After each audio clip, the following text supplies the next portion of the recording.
Hi, Regina. Am I sitting on these?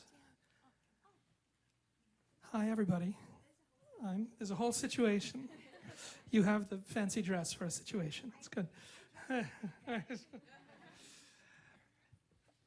everybody. Thank you all for joining us for this special broadcast. Thank you, Regina, for bringing us together today. Thanks.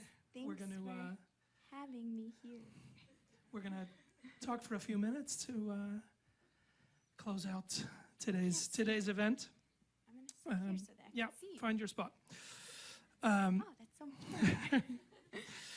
So you've said, in fact, when I talked to you recently, you said that you had the title for this album long before you knew what the record was going to be. So what is it? What is this title? What does this mean to you? What does what we saw from the Cheap Seats mean? If that was where you started for this whole project. Oh God, why are you asking such hard questions? Actually, I don't think I like talking that much about lyrics or concepts or anything that is kind of people's internal things, like presence to have. I feel like it's like taking away people's presence. And I would feel that way if people explained their titles and their lyrics to me. I don't ever want to know. So I feel like it's just kind of, the whole point of it is that it's for each person to have and for each person to kind of, I don't know, whatever, hate or like or relate to or not. So I don't know if this still goes into too much information. But these I'm songs, not like a secret agent, I swear, but I am a pain in the butt. She's really a spy. These songs, some of the songs on the record you've been playing for a while. Yeah. Some people have heard and seen. Some are new. How do you know which songs are going to play together nice? How do you know what's actually going to sit together and make any sense? Oh, I don't know that. I don't know that kind of stuff. You know what happens is there's like this giant pile of songs that is waiting their turn in my mind to get recorded properly and to kind of so that I could arrange them and make them kind of their own thing, and they're sort of waiting their turn because right now they're stuck in like this purgatory of just piano and me and like my bedroom. And so every time I get to make a record, I look and it's like an internment camp, and I'm like, 12 of you or whatever get to come out and like, and so it's kind of hard. But then there are some songs that I've been like wanting to put on a record for a really long time, and every time I'm in the studio, I'm like, okay, this time you're gonna get to come out. And then I try to record them, and it just, for whatever reason, doesn't feel right, or I'm not in the right headspace, or something about it is just not right. So then I just kind of try and just do the things that feel right in that moment. And then also, sometimes in the search for sounds for things in the production, we'll stumble onto some really cool sound that will make me think of a song that I maybe hadn't planned to rescue at all. And then I'm like, oh, cool. Like, this song gets to come out even though it wasn't planned on. Some new ones out to play. Yeah. Stuck inside. Yeah. So I've been thinking about your voice. This record's been making me think about your voice. God, I'm sorry. I feel like there's more different things that you do in your singing and on this record than any one piece before. Do you feel like you're still exploring and discovering things, places your singing can go? Yeah, I think that like everything that you are kind of comes through your voice, and I think it's also with talking.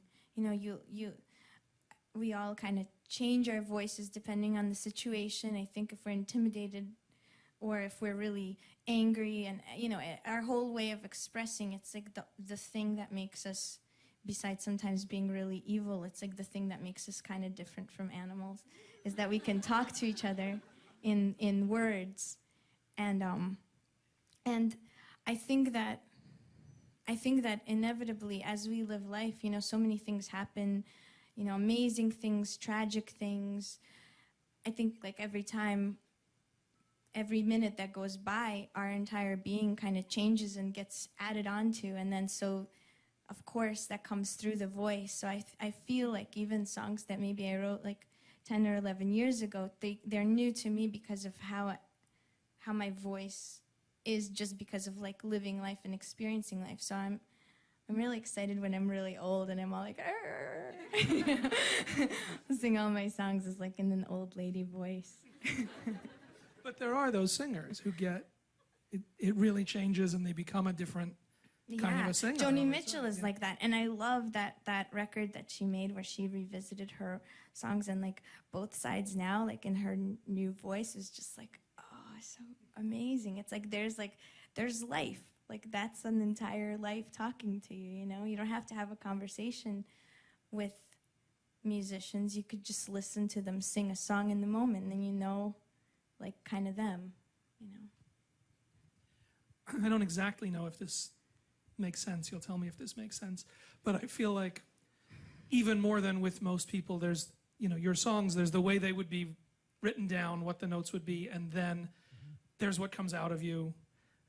And there's all these, we heard in these songs here, the dips and swoops and sounds and all of these things that aren't just about sort of interpreting those notes, but really like that's what those songs are.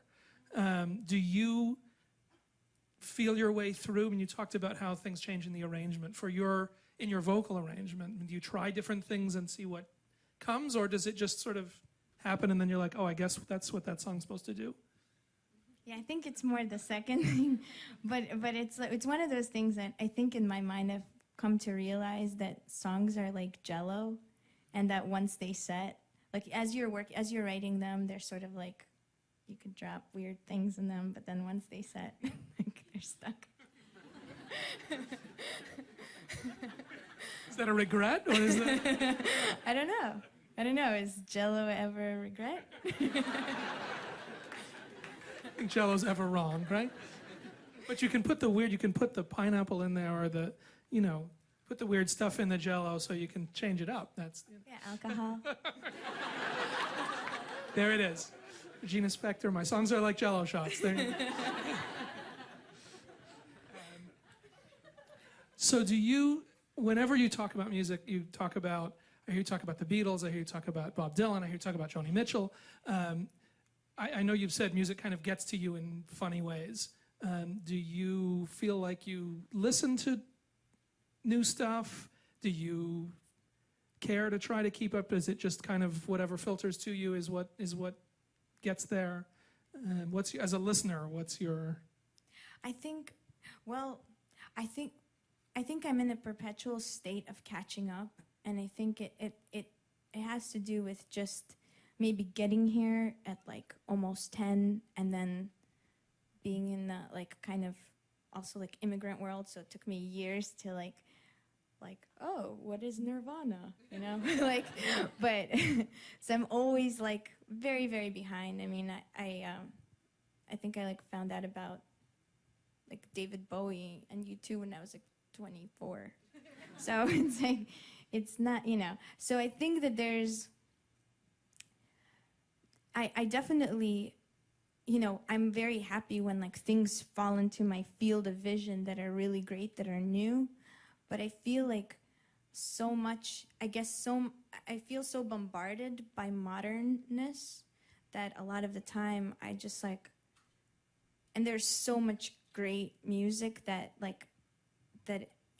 everything from classical music to all jazz and all that amazing music of the 50s and the 60s, that there's like, I don't know, I'm not up to date yet, and a lot of the time, not, sometimes I start to feel like, oh, I'm so cynical, I don't seem to like much new stuff, and then I'll hear something and I'll really like it, but I don't know, it's almost like the stuff that came before, there's just so much freedom and spirit in it, and I feel like it's harder for stuff like that to make it through to my field of vision now that's like modern. I think it's harder just for it to make it. Well, and also that's the stuff that survives. That's Right, what's it's still been there. vetted, And like now you just get, I mean, my 9-year-old is convinced that like every record that came out in 1971 must have been amazing. Because the ones that he hears, Stevie Wonder and Led Zeppelin, he's like, well, there were a lot of lousy records then too. This is just what's still. Okay, can I just say that he's so lucky to have you as a dad. He's gonna have like the best taste in music. Just the fact that he's like little and listening to those people is cool. He'll run screaming. He'll turn into a, Carly Rae Jepsen fan or something soon enough. I just wait around. I don't know who that is. Who is that? I feel like I should laugh, but I'm not in on the joke. I am the joke. Better that way. It's all right. So whenever one of the standard things written in the Regina profile is always talks about your classical training and studying. How do you feel that stuff comes out in what it is that you do now? I mean, I don't know.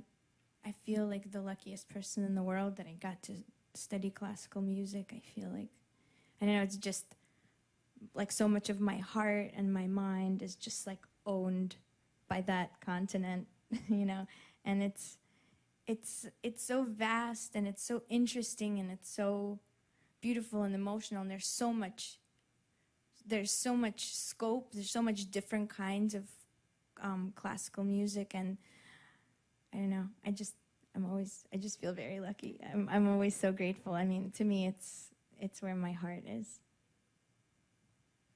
So you're recently back from these shows with Tom Petty, from playing in rooms that are about 100 times what you're playing in front of right here. I've forgotten what faces look like. What did you learn from playing in those kinds of rooms? I mean, does it have anything to do with what it is that you usually do, or is it like a totally different job to get in those? Well, I was terrified before then, and I think Tom was kind of terrified too, because he was like preparing me. He's like, maybe they won't listen. I'm worried about you. And I was like, no, like I like being a motherfucker, like I could do it, so I'm like, get me at him, I want to try. And then it was, I sort of like prepared myself to like do battle and try to play my quiet songs and all this stuff. And then you get there, and like the first time that you see like, an arena, you're just can't believe it. And it's crazy looking, like it truly is. I mean, I'm not like a sports goer, so I don't ever like go to those places. So to be in that environment is just insane to me. I don't understand how anybody is in there. But then I got there and I was like, oh God, and then the people were so nice, and his, like, first of all, like, him and the band were like, I don't know, I could talk about them for an hour. They're like the nicest, most talented, kind-hearted people ever, and happen to make some of the greatest music ever, so that kind of works out really well. And then like all the crew was amazing, and all the people that came to the shows were supportive and great. And I think like by the third time I was just like, oh, this is a nice room. Yeah, you just like come, and it's amazing what your mind will get used to. It truly is. It's like, there were some we were talking about this with the band, where like at first we'd go in and we'd look, what size place is this, what, we'd play like ice rinks and shit, like hockey rinks, and then like by the middle of the tour, like sometimes we wouldn't even like check it out until sound check. I was like, what is happening to our mind, but you just get used to things. And I think that's one of the gifts, is that you get used to good stuff, you get used to bad stuff, and your perspective changes so much. That's why it's so important to constantly be put into new situations and to constantly be connecting with people, not to be in any sort of a bubble, because it is really easy just to, whether if it's like work, homework, or like commute, or whatever it is that everybody, we all do, you just get into a bubble and you have to get out of it. You have to go like to a mountain or like, you know. So. You haven't always felt that. I mean, I remember when we talked on the last record, you were like, it was a big deal to get out of the city to do anything. Like you just thought, I'm in the city, everything's here, everything I could need, why would I go anywhere? Yeah, because I was crazy. You don't do that. You don't listen to people like me. like that is an insane statement to make, you know. But I think that is sort of one of the things that I've been learning is that like you can get used to something and you get stuck, and then so you have to like, even if you think I don't need to leave, like that means you really do need to leave. Like that is the exact sign that you need to leave. So did you learn anything about the songs, putting them into that? I mean, do you just like, once you've got the thing, keep your head down and play, and they either go over or they don't go over? Or did you find something else out about what these songs are from seeing them in that crazy kind of a setting? You know, I don't know. I mean, it was instantly really fun, and I sort of prepared myself for the fact that nobody would listen, and then people would really listen, and so it felt awesome. But I think more than anything, more than like songs, because it's kind of, they are what they are, you know what I mean? Like, and in different moods and in different states of mind, or different blood sugar levels, they are different to me every time, which is good, which is why I don't ever get sick of playing them for now. I don't know if that ever happens. I'm not going to play them anymore, but so far they're always new, which I'm like really grateful for. But I think that the thing that happens is I just learn stuff like for myself, like for my own life, which is one of the big lessons I've been trying to learn that I think it really helped me going on that tour was that, you know, I think coming from classical music and having these songs that are so specific, I do tend to like want things to be like a piano recital. I'm like, this has to be perfect. Like this is my Olympic moment. Like rah, rah, rah. You know, and then like I think that just you know, seeing a band like their band is just like they are perfect every time, and they're not insane.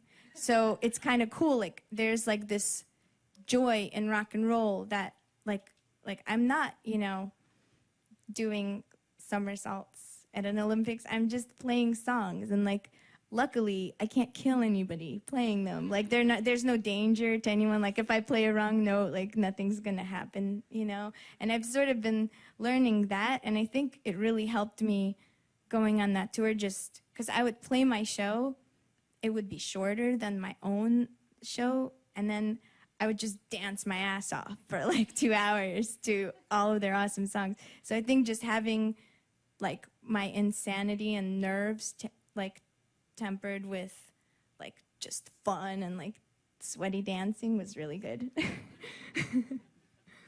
Do you go straight back into writing, you know, once the record's done, once the thing is up and out, once you're out of this week? Do you go straight back in? Can you do it while you're doing other work, or does it all have to kind of, you know, once tour's done, once you're back home, once you resettle, is there a rhythm to when the writing happens, or does it happen when your brain opens? Yeah, there's no rhythm to anything. There's just, it's one of those things where I think at first, when I first started writing songs, I wrote like a ton of them, and then I got into SUNY Purchase, and they went to college, and they thought, I'm going to learn about music. And I couldn't write for the first like 6 or 7 months that I got there, and I was like, that's it, I'm broken, I'll never write again, you know. You know, all this real learning ruined me, and, you know, I should have just stayed home and become a bum and written all these songs. And then this thing happened where all those months went by, and then I started writing again, and it was like a new kind of songs that I'd never written before. And I sort of from then on was just like, oh, there's never like such a thing as you write or you don't write. You just kind of write as life happens, and when it's time to write. And then when you're not writing, you just do other stuff. So you live your life. So I think that because of that, you know, I just always, you know, sometimes I'll write like 3 songs at the same time while like touring in like a hotel room. And other times I won't, you know, I'll have all the time in the world and I'll just like watch movies and more movies. I love movies. But, you know, I think that's kind of, it just happens when it happens. But at least now I don't like freak out that like I'm broken or something. And then watching movies is part of the work anyway. I mean, I think that's, you have to get over that and say, it's all got to come in if it's going to come out, right? Yeah, you can't just write. Otherwise, like, that's when you get like all those songs about the road. Wheels turning, you know, loading, that kind of stuff. They say that's it. They say if you got to write what you know, and that's all you know at the moment, that's Yeah. the walls start closing in on you really fast. I lost my luggage. Yeah, you're in trouble. So is it always going to be different playing in New York? Here we are on fabulous 9th Avenue. Is it always going to be a different feeling when you're playing at home? Yeah, every time. Everything is different at home. Like as soon as, you know, I love traveling so much, and I'm always so happy to go on tour, and I'm always so happy to like go just traveling, not on tour, but like as a person. But there's this thing that happens when you land back in New York, and then you see that first like green street sign with the white numbers or letters, or depends how far away you landed. And it's just like, there's like this way that I get, which is just like, oh, I'm home. And, you know, when I play New York, it's like, all my family is here. So it's just like extra, you know. When I know they're there, it's like, oh, like they were there at Fallon yesterday, and I was like, Mom, Dad, you're over there. That can be terrifying. Yeah, that can be so many things. But it's cool. It's like it's terrifying and cool, but it's more cool. At this point, we're just talking because I have no idea how long we're supposed to stay up here. So it's fine. I can be with you for hours, but it's. Does anybody have the time? I can see the time. I think we have 1 Well, minute. if that's on the clock. It's 4:15. Tell me about, especially since we have a single with a chorus in French going here. Tell me about. I know people have raised this recently about language for you, because you go in and out of different languages in different songs, and actual words and nonverbal words sometimes. What is, you know, I want to say, what's your relationship to language in these songs, but when you're trying to communicate these ideas, what is it to, you know, that you do sort of go in and out of these different vocabularies and different things? Is that? Yeah, I think that, at least in like, and I don't know that many languages. I mean, I only know Russian and English fluently. I butcher French, and I destroy Hebrew, and that's it. I have 4, so 2 bad ones and two okay ones, and so. But the thing that I really notice, and I experienced this even just while like immigrating as a little kid, was that you get to, you know, because the first place we went to outside of Moscow was Vienna, and I was just listening to German, and then we went to Italy, to La Dispoli, and we were there for a while before we were allowed into New York. And so, you know, I picked up a lot of Italian, and the thing that I noticed was that language is so subjective, because everybody, you know, that everybody is like smart and trying to communicate what they feel inside, but they don't understand each other at all. And, you know, watching, you know, 2 really intelligent people like my parents just not know basic communication skills in these countries, and just, you know, as a little kid, when you watch your parents struggle, it's kind of heartbreaking and hard, but it's also, you kind of learn to see, oh yeah, this whole thing is just kind of agreed upon. It's not real, you know. Reality is just us being here in the world, and the things that we feel in this moment, and there's so much body language, there's so much things happening all around. Everything is sort of this kind of cool, curated experience, you know. And I'm not like saying like Truman Show curated, but I mean, if you have a starting point and an end point, it is an experience. And also, different languages come with the feelings, and the feelings could be subjective. They could be your association. Like, I grew up in Russia, where we had World War II movies like every 5 seconds. So German to me was like a terrifying language. And, you know, Italian, because I experienced it, it's like a cartoony language. So, like, I've forever associated with, like, all the Fellini movies. I've seen all this other stuff, and, you know, an opera. And I think that then you could use language the way that people use collage out of different things. You could use sounds and language to just briefly draw a certain association, and it'll be different for different people.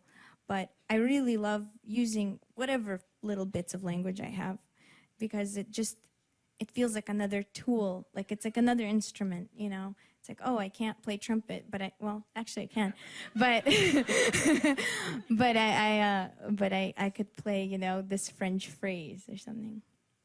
I mean, do you think the music and the playing meant something different to you, you know, from going in and out? I mean, from seeing, it's not arbitrary, but from seeing that, like you said, the language is not a fixed rules. It depends where you happen to land. Yeah, I think that if you know, I mean, I remember learning English, which is like a weird thing now that I speak it and I think in it and everything, but I remember being like, tan,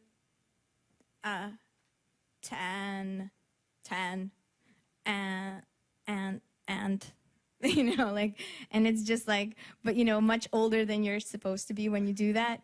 And so, to me, it was just like, oh, everything is a sound. And, you know, being surrounded by people who have accents, and it's very arbitrary. It's all subjective. So I think that the more, and I love people that experiment in general with everything. That's why, like, I love the Beatles, and I love Prokofiev, and I love anyone who plays around with stuff. So to me, it's like, oh, you know, sound, of course. Like, it's right here, you know, you could do anything. So I have to ask, if you don't mind, we're now getting very close to the Russia trip. You go next month? Yeah, I go out, wait, what is this month? We're in June. June. Yes, I go next month. And you haven't been back since? 89. Yeah. Yeah. I know. It's part of the reason why I haven't gone yet. It's so overwhelming. It's like my mind just goes. But I'm really excited to discover what it's like now, and to go there with music is kind of the best way you could possibly imagine going. I mean, when I left, it was Soviet Union, and there was really, at that time, it was closed, and there was no way to ever get back, and I understood that. So it was like a goodbye forever kind of thing. So to come back and play music, it's kind of just very overwhelming and obviously emotional, and, you know. So I usually tend to put overwhelming and emotional things off. But I think like 22 years is kind of a good number. It feels about right. Yeah. Well, this is a big one. This is not a small, it's not a little jump. All right. Well, we end there anyway. They gave me the hook over there. They gave me the sign. Everybody, thank you for staying with us. The new album, What We Saw from the Cheap Seats, one more time. Regina Spektor. Thank you.